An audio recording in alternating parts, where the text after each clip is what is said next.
नाजरीन अस्सलाम वालेकुम।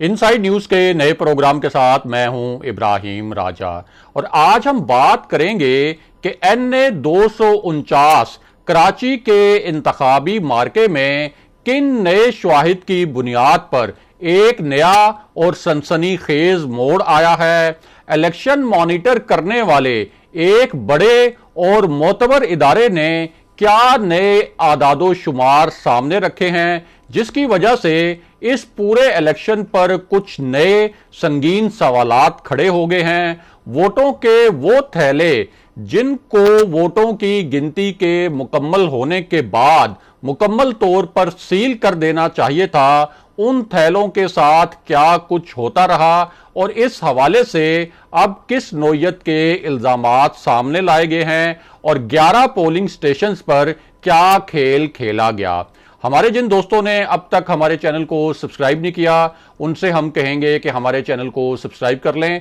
ताकि उन्हें अहम मालूमात बर वक्त मिलती रहें। अब वापस आते हैं आज के मौजू पर, यानी कराची इलेक्शन के हवाले से क्या संगीन इल्जामात और नए मुबैना शवाहिद सामने आए हैं और इलेक्शन कमीशन अब क्या बड़ा फैसला करने जा रहा है। सबसे पहले आपको इलेक्शन की मॉनिटरिंग करने वाले एक अहम इदारे की रिपोर्ट से आगाह करते हैं कि इस रिपोर्ट में इस इलेक्शन के हवाले से किस नौयत के दिलचस्प आदादो शुमार पेश किए गए। और ये जो इदारा है इसको ना सिर्फ पाकिस्तान में एक मोतबर इदारा समझा जाता है, बल्कि आलमी सतह पर भी इसकी एक जबरदस्त साख है। और इलेक्शन की मॉनिटरिंग के हवाले से इस इदारे की जो फालियत है और इस इदारे की जो साख है उसके हवाले वज़ीर आज़म इमरान खान भी देते रहे हैं और अपोजिशन की जो जमातें हैं यानी मुस्लिम लीग नून और पीपल्स पार्टी भी इस इदारे की जो रिपोर्ट्स हैं उनको मुख्तलिफ इलेक्शंस के मौके पर कोट करती रही हैं। यानी ये तमाम जो पाकिस्तान की सियासी जमातें हैं उनका इत्तफाक है कि ये जो इदारा है ये एक मुस्तनद इदारा है और ये एक ऐसा इदारा है जिसकी रिपोर्ट के ऊपर एतबार किया जा सकता है। अब इस इदारे ने यानी फाफिन ने जो इलेक्शन के मुतल्लिक रिपोर्ट मुरतब की है उसमें क्या बताया गया। इस रिपोर्ट में बताया गया कि हल्का NA 249 पर जो ज़िमनी इलेक्शन हुआ इस दौरान इंतखाबी जो कवानीन थे और जो इंतखाबी कवायद थे उनकी 149 खिलाफ वर्दियां नोट की गईं। यानी 149 ऐसे वाकयात हुए जिन्हें यह कहा जा सकता है कि उन वाकयात में इलेक्शन के जो क़वायदो ज़वाबित हैं उनकी खिलाफ वर्जियां हुई और 11 इनमें से वाकयात ऐसे थे फाफिन की रिपोर्ट के मुताबिक जो कि संगीन नौयत के थे। इसके अलावा इस रिपोर्ट में एक और हैरानकुन इंकशाफ भी किया गया और वो इंकशाफ ये था कि पोलिंग स्टाफ जो था यानी पोलिंग स्टेशंस पर जो अमला तैनात किया गया था वहां ऐसे मामलात भी देखने में आए और ऐसे वाकयात भी देखने में आए जहां पोलिंग स्टाफ की जानिब से उन वोटर्स को जो वोट डालने के लिए पोलिंग स्टेशंस पर पहुंचे थे उन्हें वोट डालने से रोका गया और उन्हें वापस घर भेजा गया। यानी पोलिंग स्टाफ का काम तो ये था कि वो जो लोग वोट करने आए थे उनको फैसिलिटेट करते, उनको इनकरेज करते, लेकिन उल्टा जो पोलिंग स्टाफ था उसने वहां जो लोग आए वोट करने के लिए उनसे ये कहा कि वो घरों को लौट जाएं और बजाय फैसिलिटेट करने के उन्होंने लोगों को घर वापस भेजा। इसके अलावा इसी रिपोर्ट में यह भी बताया गया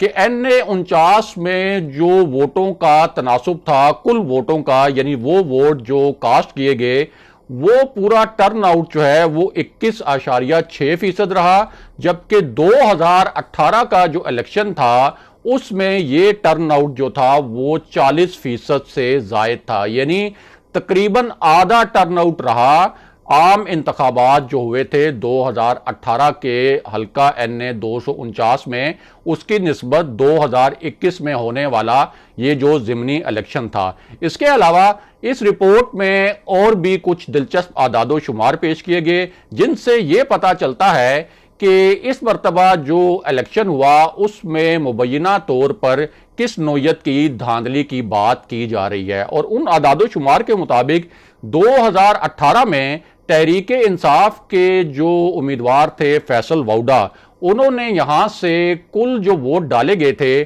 ان کے 27% ووٹ جو ہیں حاصل کیے تھے، اور شہباز شریف نے اس وقت 2018 میں اسی حلقے سے الیکشن لڑا تھا، اور انہوں نے کل ووٹوں کے 26% حصہ جو ہے وہ شہباز شریف کے حصے میں آیا تھا، اور جو پیپلز پارٹی کے امیدوار تھے 2018 کے الیکشن میں انہیں صرف 6% ووٹ حاصل ہوئے تھے، یعنی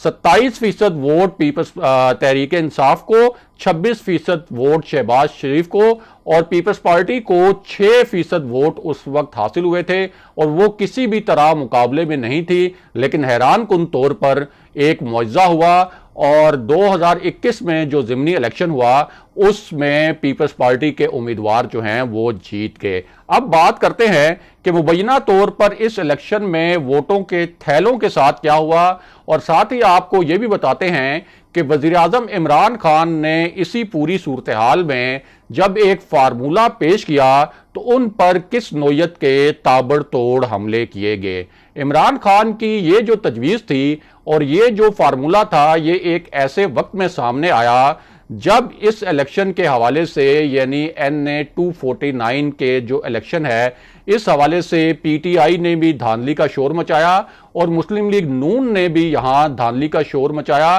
اور تحریک لبیک نے بھی کہا کہ یہاں دھاندلی ہوئی ہے، کیونکہ تحریک لبیک نے سب سے پہلے یہ کنسرن ریز کیا تھا اور سب سے پہلے یہ ایشو اٹھایا تھا کہ فارم 45 کے حوالے سے کچھ گڑبڑ کی جا رہی ہے، کیونکہ ایک ایسا موقع بھی تھا کہ جب یہ لگ رہا تھا کہ تحریک لبیک جو ہے وہ اس پورے الیکشن میں بالکل قریب چل رہی ہے، پہلے نمبر اور دوسرے نمبر پر جو امیدوار تھے مسلم لیگ نون اور پیپلز پارٹی کے، ان کے بہت کلوز تھے تحریک لبیک کے جو امیدوار تھے اس وقت۔ اور تحریک لبیک کے بارے میں ہم سب جانتے ہیں کہ اس کے خلاف ایک ریسنٹ آپریشن بھی ہوا، کریک ڈاؤن ہوا، اس کو انتخابی اور اس کی جو سیاسی حیثیت ہے اس کو ختم کرنے کی پلاننگ بھی کی گئی، اس کو کالعدم بھی قرار دیا گیا، لیکن حیران کن طور پر تحریک لبیک نے اس الیکشن میں بہت اچھا پرفارم کیا۔ اب اس پوری صورتحال میں وزیراعظم عمران خان نے یہ تجویز پیش کی کہ یہ جو دھاندلی کا شور مچتا ہے ہر الیکشن کے بعد، اس شور کو ختم کرنے کا ایک ہی طریقہ ہے کہ الیکٹرانک ووٹنگ مشینز جو ہیں وہ لائی جائیں، اور ووٹنگ کا عمل جو ہے وہ ان مشینز کے ذریعے ہو، تاکہ یہ جو سلسلہ ہے ختم ہو کہ جب بھی کوئی الیکشن ہوتا ہے تو ہارنے والی جو پارٹیز ہیں وہ دھاندلی کا شور مچاتی ہیں، اور پھر مبینہ طور پر بعد میں اس حوالے سے کچھ شواہد بھی سامنے آ جاتے ہیں۔ اب جس وقت وزیراعظم عمران خان نے یہ تجویز پیش کی تو اس پر مسلم لیگ نون کی جو قیادت ہے، مریم نواز اور مریم اورنگزیب اور جو دیگر رہنما ہیں، انہوں نے بڑے ہی تند و تیز لفظی حملے وزیراعظم عمران خان پر کیے، اور ان کا کہنا تھا کہ ایک ایسا شخص جس نے اور جس کے حکم پر ڈسکا میں نہ صرف ووٹ چرائے گئے بلکہ الیکشن کمیشن کا عملہ ہی اغوا کر لیا گیا، اور ایک ایسا شخص، یعنی ان کا اشارہ وزیراعظم عمران خان کی جانب تھا کہ اس کی ہدایت پر الیکشن کمیشن کے عملے کو دھند میں کہیں غائب کر دیا گیا، وہ شخص کس منہ سے انتخابی اصلاحات کی بات کر رہا ہے اور کس منہ سے وہ یہ بات کر رہا ہے کہ الیکٹرانک ووٹنگ مشینوں سے ایک شفاف الیکشن جو ہے وہ یقینی بنایا جا سکتا ہے، اور ساتھ ہی یہ الفاظ بھی استعمال کیے گئے کہ اصل میں یہ جو الیکٹرانک ووٹنگ مشینوں کا منصوبہ ہے اور جو وزیراعظم عمران خان نے ایک فارمولہ پیش کیا، یہ نون لیگ کی قیادت کے مطابق 2023 کا جو الیکشن ہے اسے بھی چرانے کی ایک کوشش ہے، اور انہوں نے یہ کہا کہ مختلف ممالک میں جو اس کے تجربے ہوئے ہیں وہ بھی کوئی زیادہ کامیاب نہیں ہوئے، اور یہ ایک پلاننگ کے ساتھ بات کی جا رہی ہے کہ الیکٹرانک ووٹنگ مشینیں لے کے آئیں، تاکہ جس طرح سے آر ٹی ایس کو ایک حکم پر مبینہ طور پر اچانک آدھی رات کو بٹھا دیا گیا تھا، اسی طرح الیکٹرانک ووٹنگ مشینوں کے ذریعے بھی جو 2023 کے انتخابات ہوں گے ان میں بھی کوئی گڑبڑ کی جائے، یہ مسلم لیگ نون نے وزیراعظم عمران خان پر الزامات لگائے۔ بہرحال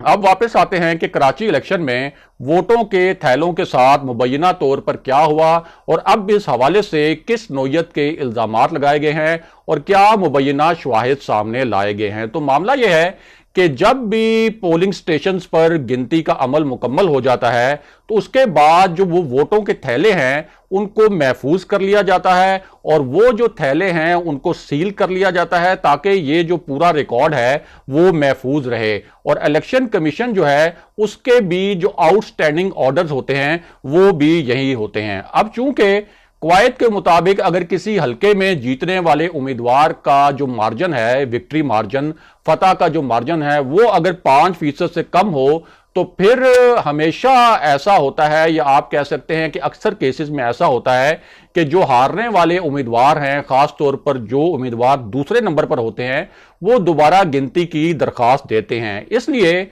ये जो वोटों के थैले होते हैं इनको सील करना और इसके रिकॉर्ड को महफूज बनाना बड़ा ही जरूरी होता है और ये अमल जो है इसको शफाफ बनाना भी बड़ा नागुज़ीर होता है। अब इस मामले पर बहुत संगीन नौयत के इल्जामात सामने लाए गए हैं और ये इल्जामात एक ऐसे वक्त में सामने लाए गए हैं जब नून लीग की जानिब से हल्का NA 249 में वोटों की दोबारा गिनती की दरखास्त दी गई और इलेक्शन कमीशन ने यह कहा कि 4 मई को इस दरखास्त की समाअत भी होगी। अब नून लीग ने यह इल्जाम लगाया है कि वोटों के वो थैले जो सील होने चाहिए थे उनका रिकॉर्ड मुबैना तौर पर महफूज नहीं है और इस रिकॉर्ड को महफूज बनाने की जरूरत है। और उनका इल्जाम यह है कि उन्हें ये इतलात मिल रही हैं कि इलेक्शन कमीशन की जानिब से ये जो हुक्म दिया गया कि दोबारा गिनती के लिए जो दरखास्त दी गई नून लीग की जानिब से अब उसकी समाअत की जाएगी, तो इस पूरी सूरत हाल में एक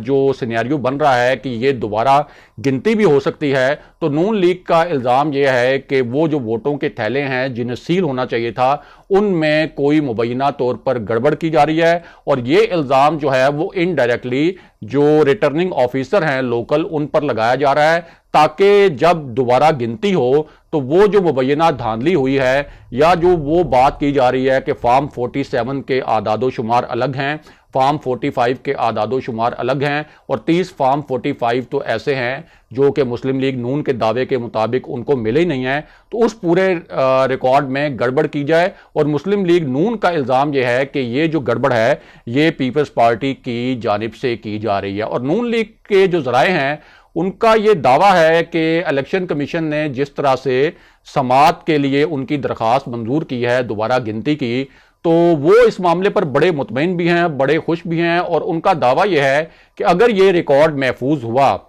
वोटों के थैलों वाला और इसमें जो टेम्परिंग की कोशिश की जा रही है अगर वो टेम्परिंग की कोशिश नाकाम बना दी गई तो फिर ये जो नतीजा है ये नून लीग के हक में पलट जाएगा। और अगर इस रिकॉर्ड में टेम्परिंग की गई, खास तौर पर उनका इशारा रिटर्निंग ऑफिसर की जानिब था, तो उनका यह कहना है कि फिर अदालती ऑप्शन पर गौर किया जाएगा। अगले प्रोग्राम तक के लिए खुदा हाफिज।